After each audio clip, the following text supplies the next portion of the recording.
Hi,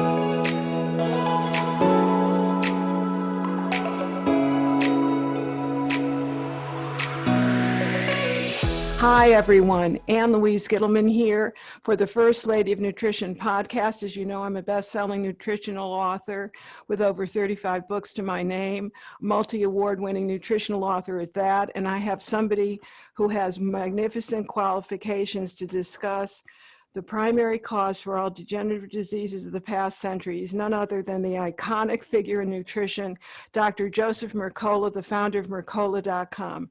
Dr. Mercola, how are you today? To say I was outstanding would be a profoundly serious understatement. So let's get right into it. Primary cause for all degenerative diseases. Are we talking about EMFs? Well, my last book was EMF, which is, I believe, the best book written on the topic. Came out last year. Next to the one I wrote in 2010 called Zapped. That may be the case. Okay. Yeah. Well, this is, it's 10 years newer. It took me 3 years to write, and, just a really great compilation material. Unfortunately, it came out right when COVID launched, so it didn't do as well as we had anticipated. But that's definitely a contributing factor. But it was actually something happened about the same time, because the EMFs, as you know, from writing a book on it, started with the introduction of electricity, which is about 1870, 1880 or so. Prior to that, we didn't really have very much at all, virtually none. There was all naturally native EMFs, which are fine. But no, there's something that happened. Essentially, we know that processed foods, I don't think anyone would disagree that processed foods are the villain as what's contributing to most of the chronic degenerative disease. Would you agree with that? I would. Processed foods, we're talking about refined, we're talking about denatured foods. Mm-hmm. Absolutely, processed foods. And that ability to do that didn't become effectively until industrialization was implemented. And that was typically around the turn of the 20th century. So if you take it back 150 years or so, 1870, you're looking at essentially the ancestral diet pre-processing. So, and if you look at the amount of what's considered to be an essential fat, omega-6 essential fat, and 90% of that is linoleic acid. The amount of linoleic acid that we were eating in 150 years ago was about 2 to 3 grams. Somewhere between a little less than 1 to 2% of the total calories of our diet. Today, that amount has exploded to the point where it's 20 to 30% for most people's dietary intake. And there is compelling new evidence that suggests this may be the primary culprit that's leading to this epidemic, this explosion of disease that we've experienced. And, that's the topic of actually my next book, which should be out in the summer. So I have written extensively about omega-6, what I call the good omega-6s. I've written about GLA, I've written about flax seeds, I've written about hemp seeds, I've written about the importance of nuts and seeds. Are we talking about those sources of linoleic acid? Well, you mix things up because like hemp seed is not really considered omega-6. It has some, but it's mostly omega-3 and it has alpha linoleic acid. So well, it's a balance, in other words. Yes, obviously life's a balance and you can have these seeds and nuts, but the problem is that most, ancestrally, as you know, we just didn't have the ability to go out and consume large amounts of these seeds or nuts. It just wasn't possible. So seeds and nuts in the appropriate quantities and moderation are fine, but not in the consumption that many people are using, especially some of them like almonds.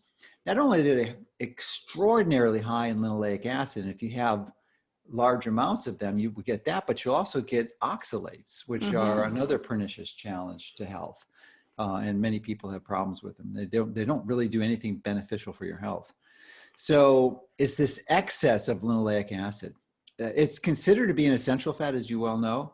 That means our body can't make it. That's the definition of it. But if you're eating any type of food, there's virtually no food that doesn't have some linoleic acid in it. So even though it's considered essential, it's virtually impossible to be deficient in linoleic acid. So there is never, ever, ever a reason to take it as a supplement. So how would you talk about the evening primrose oil that's been out there, that's been so helpful with PMS, or borage oil, or Yeah, that can oil? be used therapeutically as a supplement. That's gamma linoleic acid, GLA, and in small quantities, it's fine. It's just not like, linoleic acid in excessive quantities is a toxic metabolic poison. There is, and I'll go into the molecular biology as to why that's the case. But you need some. Without it, you would die. If you go on into the hospital and you can't eat anything, and they need to get you be fed intravenously, and they don't give you some of this essential fat, you'll suffer severe complications. But other than being on intravenous nutrition, you're not going to become deficient in it. So you need some. It's just a matter of having it in the right percentage. As long as it's in the 1% to 2% range, you're fine. There's no problems with that. And when you're taking GLA as a supplement, it's typically in a milligram. So you're not getting more than a gram a day of it. That's for sure. That we agree on. So what about these individuals that are eating nut butters? They're eating a lot of almond butter. Of course, peanut butter has been a little disingenuous. Yeah. Well, it's not a nut butter. That's obviously it's a legume. So that is a brilliant point, and thank you for bringing that up. And I think that ostensibly those are viewed as a health food. So thank you for mentioning that. So the nut butters would be an example of what's considered to be a healthy food, but it's also an example of consuming a food that in moderate quantities or small quantities is healthy, but in the quantities that typically consumed can be very pernicious to your health. So especially almond butter, that would be one that's not only loaded with oxalates, but the linoleic acid.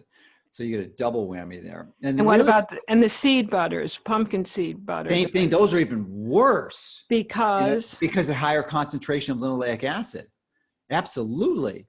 Yeah. So you can have a few seeds and nuts, but you can't have them in excess. And the safest, what would you think is the safest nut out there? The nut with the lowest amount of carbs, the lowest amount of protein, and the lowest amount of linoleic acid. There's one nut that qualifies for that. Macadamia nut. I knew you'd get it. That's it. It's macadamia nuts. Yeah. So it's just typically considered the ultimate nut for keto because it's low protein. You don't go crazy with it, and it's low carbs too. So, but still, you don't want to have crazy amounts of them, and most people aren't going to because it's so darn expensive. I used to buy 20. And it's very satisfying. It's very, very satisfying. Yes, it's so high. Yeah, it's mostly saturated fat. Actually, not saturated. I think it's mostly oleic acid. Monounsaturated. Yeah. So it's oleic, same fat, beneficial fat that's in olives or olive oil. Okay, so if somebody were to have nuts and seeds, so you're not a fan of the oils per se, hemp seed oil or flaxseed oil. No, I think that's a mistake.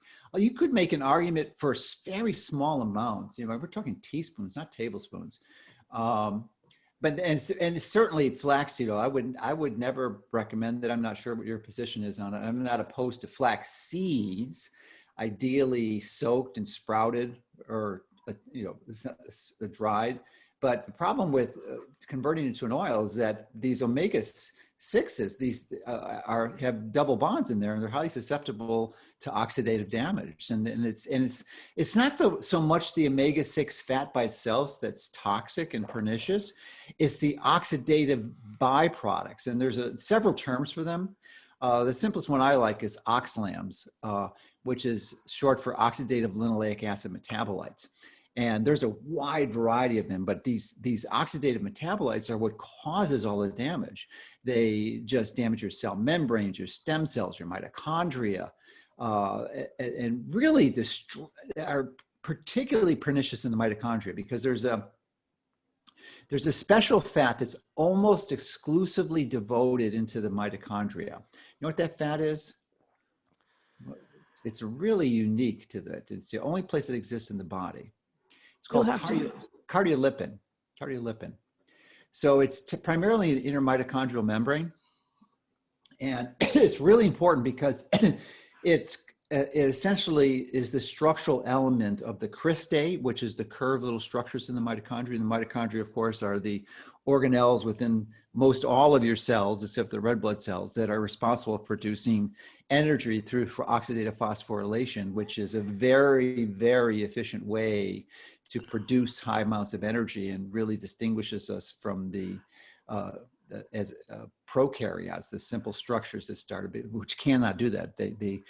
What's one of the characteristics of a eukaryotic cell is it's integrated in the mitochondria to give us this way to produce far more energy. In fact, the mitochondria are so energy dense that they produce, I think it's like 10,000 times more energy per unit than the sun does. You know, it's just enormous amounts of energy come from them. Little minute power plants. Yes, and cells can have a few hundred to a few thousand or even more, depending how metabolically active they're. Like, so your brain and your heart, your liver would have pretty densely packed mitochondria cells. Other cells wouldn't. So anyway, this cardiolipin has 4 fatty acids. So triglyceride has 3. And when we have high concentrations of linoleic acid in our diet, almost all the fatty acids in cardiolipin are linoleic acid, which is high, as I mentioned earlier, is highly susceptible to oxidative damage. And when you damage these fatty acids in the cardiolipin, it just literally is just a devastating consequence to the mitochondria, and it damages them and contributes to mitochondrial dysfunction, premature degeneration of the cell, decreased ability to generate cellular energy, and a whole panoply of downstream side effects that contributes to metabolic dysfunction. So I have written whole books about the importance of flaxseed and GLA and so on and so forth with outstanding results. So how would you attribute the results that people have gotten on diets with a tablespoon of flaxseed oil? Well, a tablespoon, I think it's less than ideal, but let me see how many grams. I'm going to check because I'm just not even, I don't know off the top of my head. I would just be guessing how much linoleic acid a tablespoon of flaxseed oil. We've seen skin and hair and eye health as well as joint health improve. And I know many people can't do the transference from the alpha linolenic into the DHA and EPA. So and there's something to be said about flax in and of itself. It's delta 6 desaturates. So a tablespoon of flaxseed oil has 400 milligrams of linoleic acid. So easily you can integrate that into a healthy diet. You just have to be careful about other high sources. So, and I just think there's better ways to do it. I mean, if you wanted to use flaxseed fatty acids, I would do it as a flax seeds, as I said earlier, and sprout them or soak them overnight at least, and you're getting the whole food rather than processing it through a industrially processed oil, which is far more susceptible to oxidative damage. So I wouldn't disagree. Yeah. So here's my explanation for why many people are improving me, because 90% of the people in the country are metabolically ill, metabolically dysfunctional. And that's done from the most recent, which is by now 5 years old, and Haynes data that looked at a wide variety of biological parameters to make this assessment. So the most of the country, as you well know, is sick. I would say 90% insulin resistance, metabolically ill. And they're eating terrible. They're eating loads of processed food. So it doesn't take much of a tweak in the right direction to see substantial improvements. And I think flaxseed oil could be an example of that. And by itself, it's minimally harmful unless you're already having, you say you're eating 10, 20, 30 grams of flaxseed of linoleic acid a day, well, you're only getting 400 milligrams. So it's relatively small, but it's probably pushing you in the wrong direction. Now you're getting some other benefits from the omega-3s that are in flaxseed. It's not the omega-6 that's causing the benefit when you get flaxseed oil or flaxseed fatty acids. It's the omega-3 that's giving the benefit. And I think there's I'm personally like the higher order omega-3s rather than the ALA.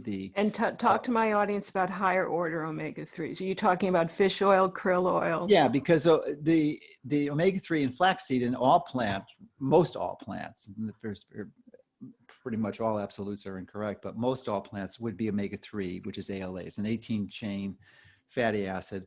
And as you alluded to, that's, your body needs the higher order ones, which would be the 20-chain, which would be EPA, and the 22, which is DHA.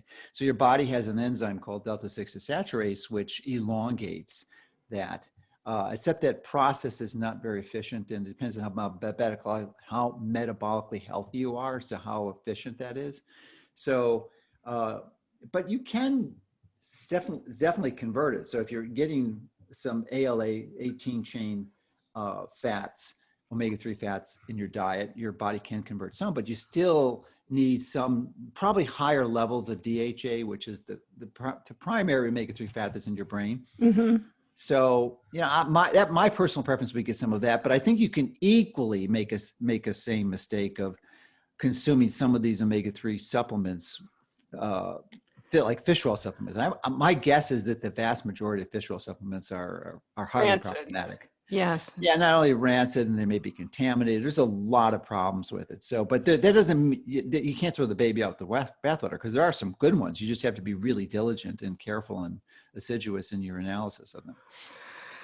So dietarily, to be very practical with my listening audience. So what are we talking about? Are we talking about 2 ounces of nuts and seeds a day and not more? Well, that's a great question. I think, as I mentioned, we want to replicate what our ancestors were doing 150 years ago, which, as I said, is about 1 to 2% of your total calories is linoleic acid. So the first step is to analyze what you're currently eating. And there is an application, it's a piece of software called Chronometer. I love it, CRONOMETER.com. It's free on your desktop.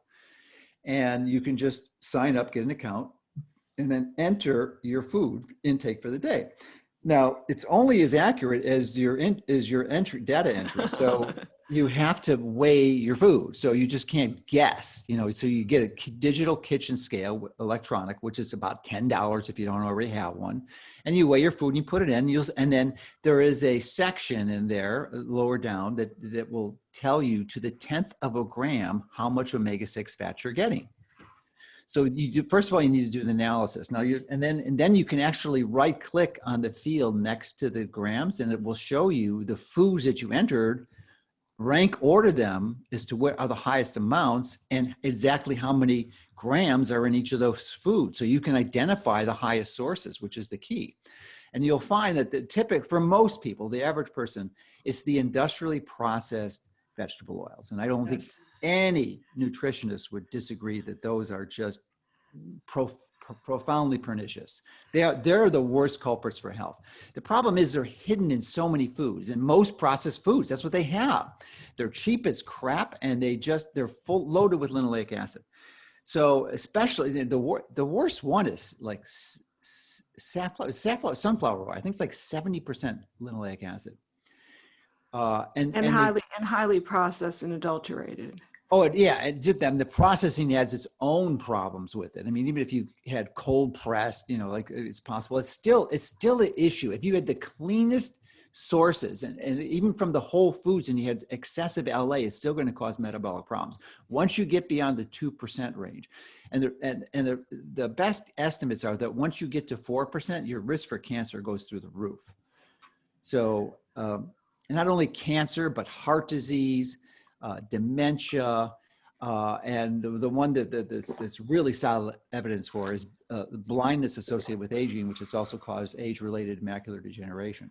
Oh, so this is a very big deal. So then we would tell our people to rely on olive oil. What about cooking with oils? Is that a no-no in your book? Well, olive oil can be a problem. We have this. So let's just we have to discuss that because olive oil. Yeah, of course. Yeah. Now, because olive oil has significant, you're talking about getting into the gram quantities. Your GLA supplement, borage oil, was only a few hundred milligrams, but some people are under the impression that the Mediterranean diet is the healthiest diet on the planet, and the more olive oil, the better. You start going 4 to 6, 8 tablespoons of olive oil, you are getting into 10 to 15 grams of linoleic acid just from the olive oil.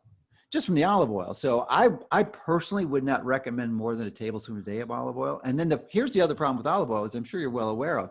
80% of It's the cut. olive oil produced in the United States is just, it's Canola and sunflower oil. well, it's adulterated. That's the word I was searching for. It's adulterated. It doesn't mean it's impossible to find, but you've got to get it from these specialty vendors that make them themselves, like growers in California or imported from overseas. So you can get it, but so it's not and it's adulterated with these other oils. Canola is actually not as bad as the sunflower oil, and most of it is actually adulterated with the sunflower oil because the consistency and the texture is so similar. So it's more difficult to discern that it's been adulterated. And sunflower oil, as I said earlier, is 70% linoleic acid. So in 60 Minutes did a big expose on this. Like 10 I years remember that. And so there's a taste test. Yeah, it was like. So when it comes to a lot of people, a lot of my followers are using olive oil. They're using it on their salads. So what about cooking with oils? Talk about the no-nos in that regard. Well, the same thing. You don't want to use any of these vegetable oils, these industrially processed vegetable oils. You could use olive oil. I like the oils with the least amount of linoleic acid. So that would be coconut oil, tallow, which may be one of the best, and butter. So you're looking at like literally milligrams, way less than a gram in each of those, probably only a few hundred milligrams for the typical dose that you would use. So you can really minimize your dose. So it's interesting. I just had 8 ounces of ground buffalo for lunch, like shortly before this interview. And you know how much linoleic acid was in this 8 ounces? That's a lot of food, right? A lot of buffalo. How much do you think, how much linoleic acid was in that? Like 400 milligrams. So it's minute. Yeah, that's exactly the type of food that our ancestors were eating. It's enough. It's the exact amount that you're going to get, that you should be getting, and you need to stay healthy. It's what our ancestors were eating. And foods like butter. Butter has a little bit more linoleic acid, but it's got the CLA, which I'm sure you're familiar with. Mm-hmm. And it's interestingly, we don't know because the studies haven't been done, but my friend Paul Saladino is a big advocate of the carnivore diet. It speculates that it may be a biomarker because CLA has been associated with decreased risk of cancer and other things. Yes. So there's a lot of people who are taking it as supplements, but he thinks that's not a good idea because it just might be if you're getting it naturally in your food, it's a biomarker for animal foods because it only is in animal foods. You're not going to get it from plants. Very true. So if people who have high intakes of CLA were eating large amounts of animal food. So that was the reason why they had low the observed health benefits. It wasn't the CLA specifically. It might just be a biomarker for it. So what do you cook with? So we're talking about coconut oil. You're talking about a little bit of olive oil. Maybe or butter, or as I said, butter or tallow. Are we talking about ghee when we talk about butter? You could do ghee. I mean, you don't have to do it. I mean, it's a lot more expensive ghee, or certainly more hassle factor to make it yourself. But you could just do regular butter, ideally from grass-fed butter. You don't want it from industrially raised chickens, CAFO chickens. No, this is very. I'm not chickens. I'm sorry. Cows. Yeah. So a typical day for Dr. Mercola is breakfast. Tell me what you had for breakfast. Now I know what you had for lunch. You had something with that buffalo, I assume, something green? No. I don't. I'm more carnivore. I don't have hardly any. I don't eat vegetable foods. It's not really a vegetable, but non-animal proteins would be, or foods would be half of an avocado. Avocados are pretty high in linoleic acid too. Has about 2.5 grams, one avocado. Wow, it's considered an omega, actually a monounsaturated fat primarily. I know, but it's loaded with LA. See, that's something that people don't recognize. Yeah, it's insane. So you will recognize it if you enter your food in Chronometer, and it will tell you. And I'm actually, I know the developer of the program, and he's going to make a special gauge bar at the top, so it will show you exactly the percentage of linoleic acid in your diet, from 0 to 50. I don't think anyone has more than 50%. but you know, you want it to be about 2%, top it off at 2%. Mine is typically about 1.7%. So breakfast, let's get So back. breakfast, I have let's see, 8 tablespoons of butter in one of the vegetable foods I eat, or non-animal foods, which with 1/3 cup of cooked millet. And why millet? I'm sorry, why millet? Because there's no gluten in it. It has, you know, rice is actually a little better as a grain because it doesn't have any linoleic acid, where millet has a substantial amount, about as much as an avocado, or at least 1/3 cup does.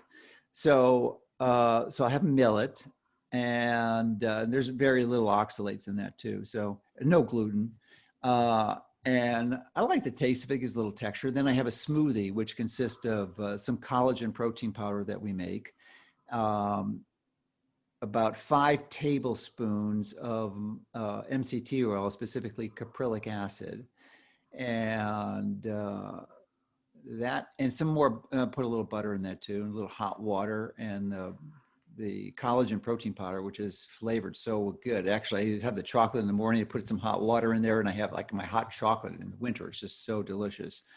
And that and the millet, and I typically put about 1 to 2 ounces of liverwurst, which is organ meats of liver and heart, beef heart in there. So I'm getting some of the, liver is, these organ meats are some of the most nutrient dense foods on the planet. Yes.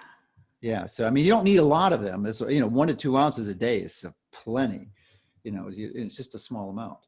So, yeah, that's the typical breakfast. And a typical lunch? Typical lunch was, I actually do have some red onions. I like red onions, and I put that in with the buffalo.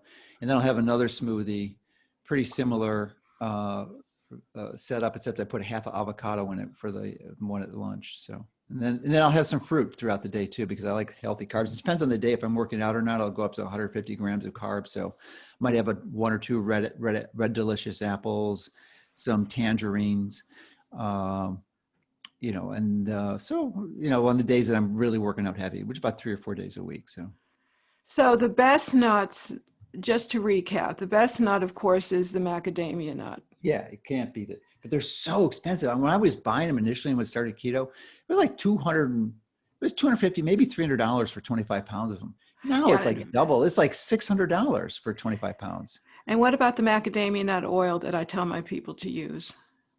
Well, it probably, if you're going to, I'm not a big fan of processed food oils. I'd rather see people eating the whole food. But if you're going to use it, that's probably the best. And because it's so high in oleic acid, it's very similar to olive oil. I don't know, I don't have the insider scoop on the industry with respect to the processors of macadamia nut oil. And if there's any adulteration, but there is for avocado oil. I don't know if you're aware of that, but it's really similar to the olive oil industry. Yes, and let's talk about the adulteration of avocado oil. Exceedingly important. I've always sensed that very similar to that of the olive. So what's going on with the avocado oil? They're doing the same darn thing. They're adulterating to increase their profits. And then I don't remember the series that Netflix had. They had a really marvelous series about food fraud and deception, or maybe some other type of fraud and deception series. But they had a whole episode, it was an hour, about the problems of avocados. They guilt trip you for eating avocado because it's the cartels in Mexico are deeply involved in this. So I mean, there's that whole other issue, and we just I mean, it's a problem. It really is an issue. But then you've got the other challenge of it being adulterated, just like, with these sunflower oils, and you don't even know what you're getting. So, but if you're going to have, I never purchased macadamia nut oil, but I imagine it'd have to be expensive because the macadamia nuts are so outrageously expensive. Not expensive. It's not? No, it's not terribly expensive. I use it all the time. We use it in low heat cooking. We use a little, of course, a little bit goes a long way. Very similar to olive oil. Yeah, actually, I didn't look it up, but it has to have lots lower levels of linoleic acid than olive oil. So it would be my high recommendation for macadamia nut oil over olive oil any day. Excellent. And there's a new one on the market, pecan oil. What do you think of that? Pecans have a lot higher LA levels. So I would definitely go with the macadamia nut. And in fact, thank you for bringing that up, because it is a really, it's almost identical to olive oil with respect to the oleic acid concentration, but then you got lower LA levels. So it's got olive oil beat on in spades, you know, in my view. So it's a very interesting industry. You know, years ago, of course, we were told to omit all vegetable oils or to use the vegetable oils back in the 1950s. Oh, We've gosh, come full yes. round. Yeah. So that was really, the Keys, Ansel Keys, I'm sure you're well familiar with him. oh, yes. He's been vilified by so many in our industry. But, you know, he was right. It was the fat that was killing us. It was the fat. Except he vilified the wrong fat. He put the pin on saturated fat when it was the polyunsaturated fats that he promoted that was actually doing the deadly work. the deadly deeds. No, I don't disagree one iota. So when I wrote my book, Beyond Pritikin, back in 1988, I brought back the right fats and the seeds and the nuts and so on and so forth, because people on the Pritikin diet were doing a fat-free diet without the right kind of fats. But some, you know, and some people on the Pritikin diet got better, and I never understood why. Why could type 2 diabetics resolve their disease with this low-fat diet? It just boggled my mind. And then I finally realized, which is really the motivation for this, right? One of the motivations for writing this book is that because they radically lowered their linoleic acid content. They did, but I have to tell you something. There was a lot of pros and a lot of cons. A lot of those I'm not individuals, saying it's the best diet, but they did get benefit from it. some people got benefit. A lot of the women, yeah.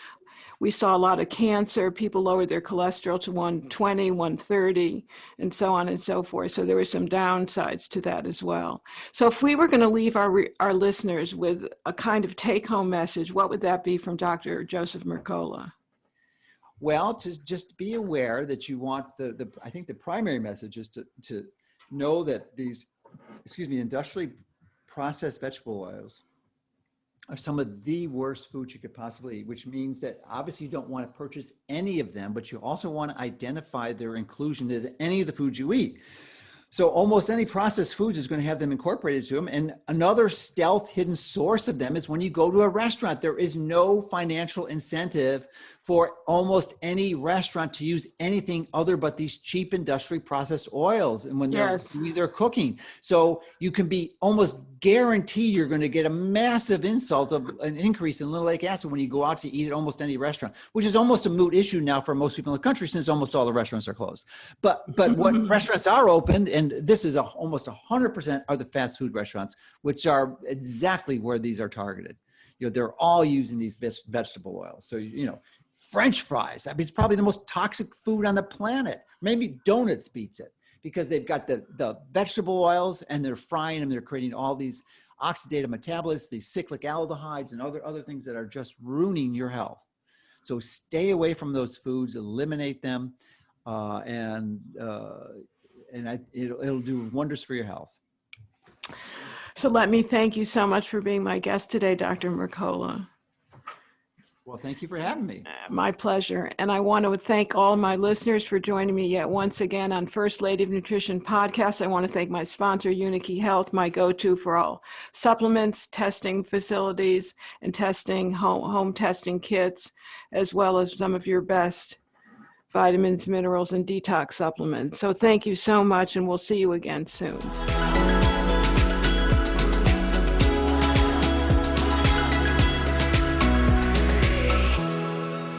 Hi, everybody. I'm Ann Louise here with just one more thing. Thank you so much for being a fan of my work. And if you like this video, please check out all my other videos. Please subscribe to my channel and turn on notifications.